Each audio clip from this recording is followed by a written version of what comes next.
A single candle flickers on a bedside table, trembling hands clutching a faded wedding photo.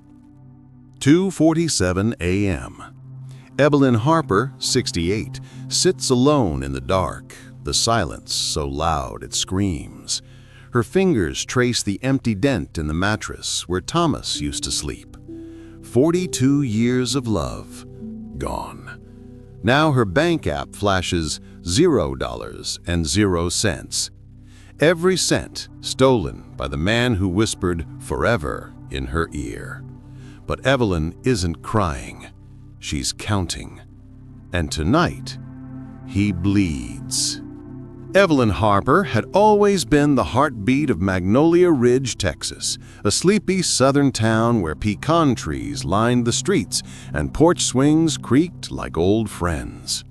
At 68, she was a silver-haired legend, soft laugh lines framing warm hazel eyes, skin like sun-warmed porcelain, and a voice that could hush a crying child with a single lullaby. Her late husband, Thomas, a beloved high school principal, had passed 5 years ago from a sudden heart attack.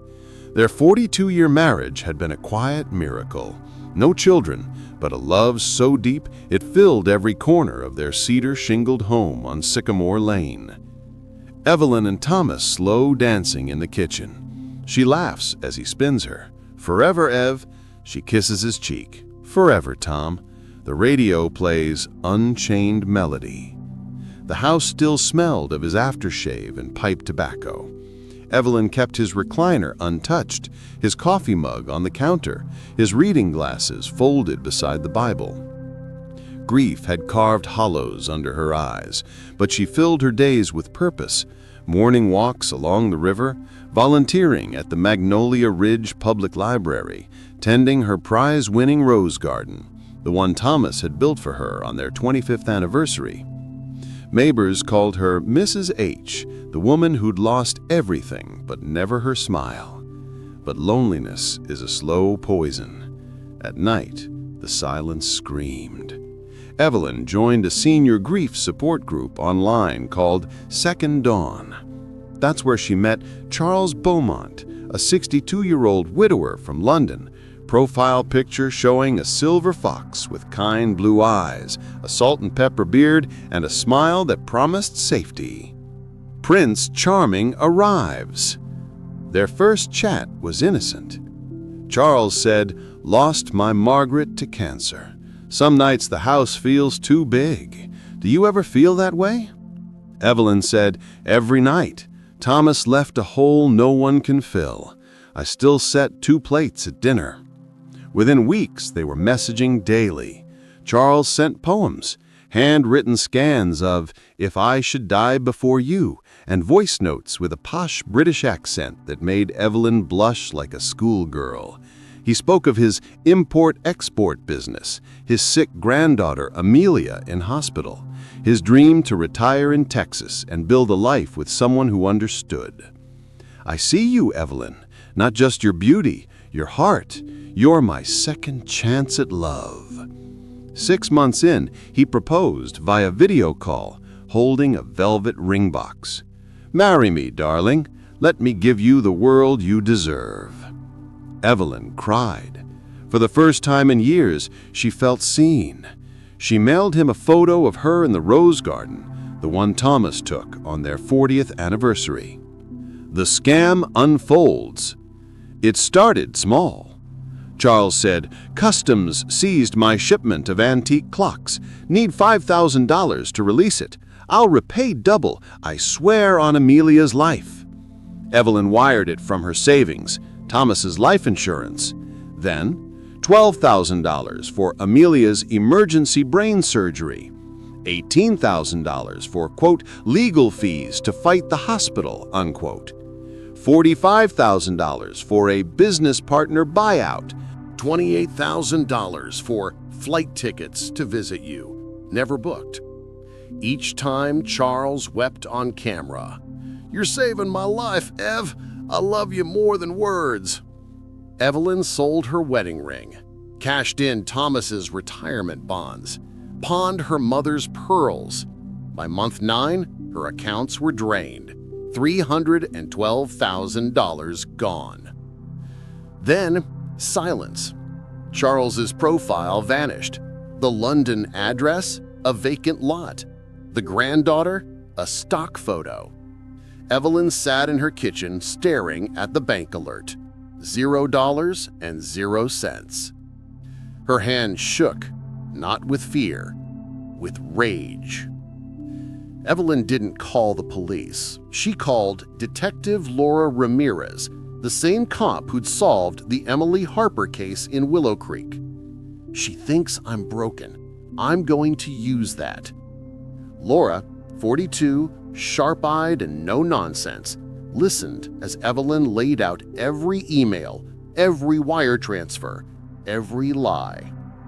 Laura, romance scammers are cowards. They hide behind screens. But you're going to bait him, and I'm going to help. Evelyn's plan was meticulous. Create a fake heiress persona, Margaret Whitmore, 72, wealthy widow, $2.1 million inheritance from oil tycoon husband. Re-enter the scam network via a burner account on Silver Hearts. Lord Charles back with bigger bait. Record everything. Strike. The bait. Extended cat and mouse. Margaret posted, "Lost my Henry. So lonely. Seeking companionship.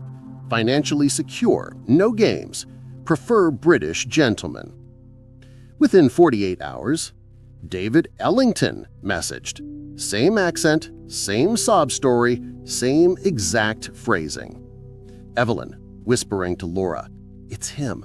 Same monster, new name, same lies." They played the long game. David sent flowers, tracked to a Lagos florist.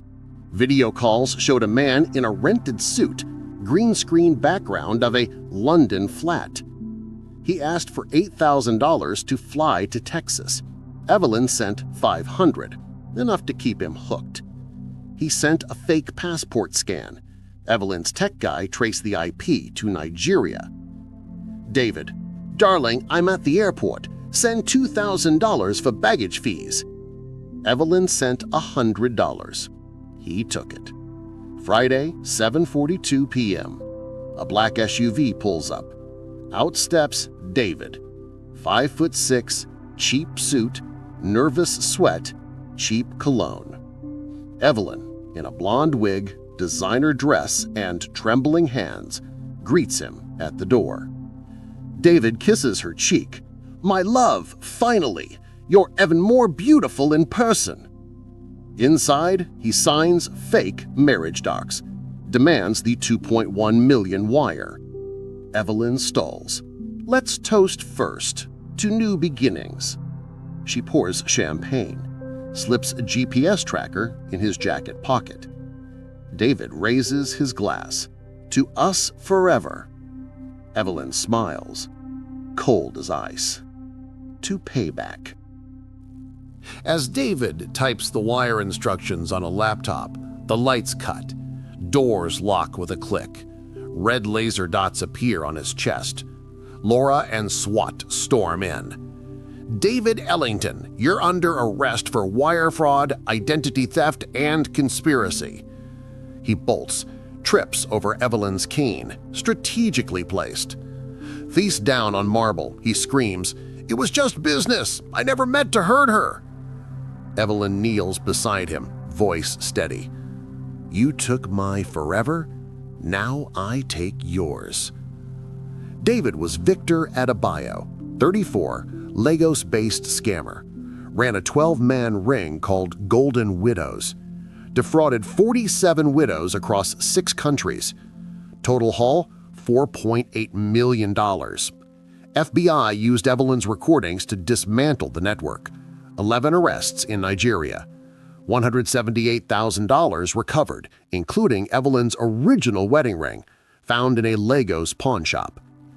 Evelyn founded Harper's Shield, a nonprofit teaching seniors scam defense. Trained 12,000-plus seniors in 18 months. partnered with AARP and the FBI. Her rose garden bloomed redder than ever.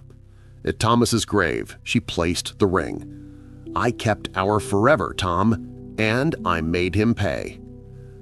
1 year later, Evelyn received a letter from a 70-year-old widow in Ohio. "Your story saved me. I almost sent $50,000 to a general in Syria. Thank you." Evelyn smiled, the first real one in years. She planted a new rose bush, named it Payback. Evelyn Harper didn't just survive betrayal. She weaponized it. Some monsters hide behind charm.